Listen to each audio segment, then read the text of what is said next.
The Siege of Sevastopol began September 27th, 1854, and ended September 11th, 1855.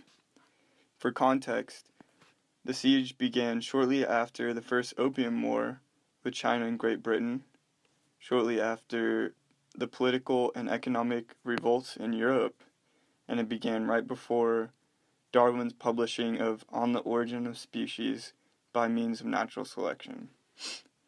The siege was a major part of the Crimean War, which lasted from 1853 to 1856, and the siege led to the ending of this war.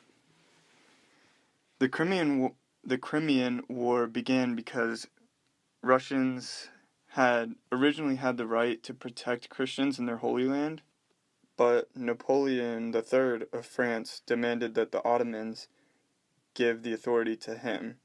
Thus, conflict arose between France and the Russians, and the Ottomans were in the middle.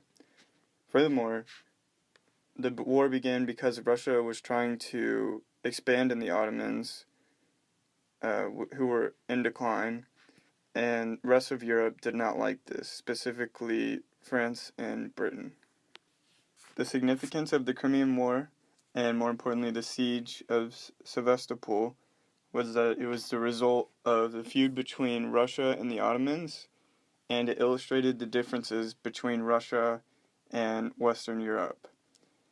Furthermore, and more importantly, the Crimean War is known as the First Modern War, which is significant because this war and the siege had more advanced weaponry, and this is due to the mid-19th century industrial weapons revolution.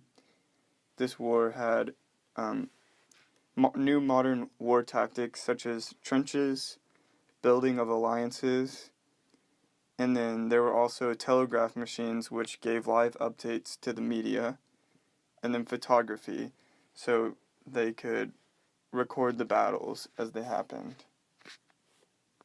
The Siege of Sevastopol began on September 27th. This is when the Allied troops began advancing towards Sevastopol, where they were already in the Crimea. Then, on October 25th of 1854, the Battle of Balaclava happened. This is where the Russians failed to capture Balaclava, the Black Sea supply port of the Allies in the southern Crimea. Next, on November 5th, the Battle of Inkerman happened, which was a Russian attack on the Crimean Peninsula that only lasted about 3 hours and was stopped by British troops. Next, on February 17th of 1855, the Russians tried to take the Ottomans' garrison by surprise, but they failed and lost the battle. On June 18th was the attack on the Redon and Malakoff forts. This was the first assault on the Redon and Malakoff forts, and they were repulsed by the Russians. Next, on October 16th, 1855, was the Battle of Chernaya. This was a battle fought by the Chernaya River, which is on the outskirts of Sevastopol. The battle ended in a Russian retreat and a victory for the French, Sardinians, and Turks. Finally, on September 8th, 1855, French captured Malakoff. The British did fail to capture Great Redon again, though. However, the taking of Malakoff was very important because this was a vital defense position. And then on September 11th of 1855 was finally the fall of Sevastopol. The Russians destroyed and evacuated Sevastopol, which the Allies then took, instead of pursuing the fleeing Russians. Overall, the Allies ended up winning the war, mostly because of their advanced weaponry, the fact that they had heavy alliances, and because they had the ability to attack Russia, who had to defend their land.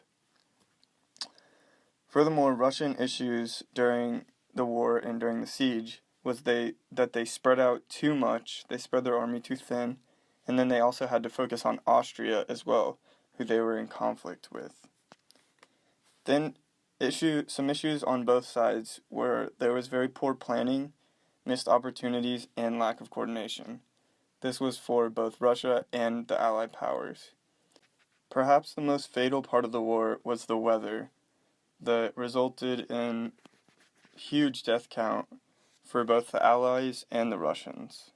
This caused the war to be very messy and resulted in a lot more fatalities than there could have been. However, this did contribute to an advance in more modern medical care on battlefields. Ultimately, the fall of Sevastopol did happen, and the Russians lost. This would lead to the ending of the Crimean War, which led to the signing of the Treaty of Paris in April of 1856. However, though this did lead to some peace, this could not stop the falling of the Ottomans. Overall, the significance of this war was the fact that it changed the way wars were fought afterwards. Thus, it is the first modern war.